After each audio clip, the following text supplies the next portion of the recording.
हलील जैनब को परेशान देखकर कहता है कि तुम इतना शॉक क्यों हो रही हो, मैंने तुमसे पहले ही कहा था कि तुम और तुम्हारी फैमिली हमें सर्व करोगे। जैनब कहती है कि तुम हमसे किस चीज का बदला ले रहे हो, हमने तुम्हारा क्या बिगाड़ा है। हलील जैनब को डील के बारे में याद दिलाता है और जैनब को बाहर जाने के लिए कहता है। जैनब बाहर आकर कहती है कि अब वो यह बात अपनी फैमिली से कैसे कहेगी। जैनब रोते हुए हलील को कोसती है, जो हलील अपनी खिड़की से देखकर हट जाता है। जैनब अपनी फैमिली को बताती है कि उन्हें हलील के गेस्ट को सर्व करना होगा, जिसे सुनकर सभी मना करती हैं। जैनब उनसे कहती है कि इसके सिवा कोई दूसरा ऑप्शन नहीं है। आंट मैरवे और उसकी माँ को सर्वेंट के कपड़े पहनने को बोलती है और गेस्ट के सामने अच्छे से बिहेव करने को बोलती है। जैनब अपनी माँ और बहन को इन कपड़ों में देखकर परेशान हो जाती है। हलील अपनी फैमिली के साथ ब्रेकफास्ट कर रहा होता है कि गुलहान हलील से जैनब को माफ करने को कहती है। आंट उसे बताती है कि वह सब आज हमारे गेस्ट को सर्व करने वाले हैं, जिसे सुनकर गुलहान को बुरा लगता है और वो वहाँ से चली जाती है। जैनब आंट और हलील के पास आती है। आंट जैनब को ड्रेस पहनने के लिए बोलती है तो जैनब कहती है नहीं, मैं वो ड्रेस नहीं पहनूंगी और ना ही मेरी फैमिली पहनेगी। आंट बोलती है क्या बकवास कर रही हो तुम। जैनब बोलती है बकवास नहीं कर रही हूँ, मेरी फैमिली किसी गेस्ट को सर्व नहीं करेगी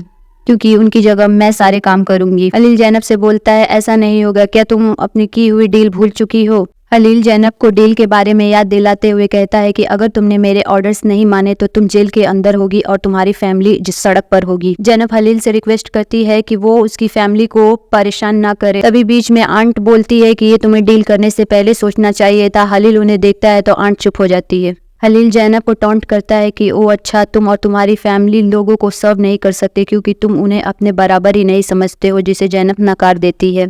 हलील जैनब को वहां से जाने के लिए कहता है। जैनब दोबारा से हलील को समझाने की कोशिश करती है कि उसने उस पर गोली चलाई थी, उसकी फैमिली ने उसका कुछ भी नहीं बिगाड़ा है, इसलिए वो उसकी फैमिली को पनिशमेंट ना दे।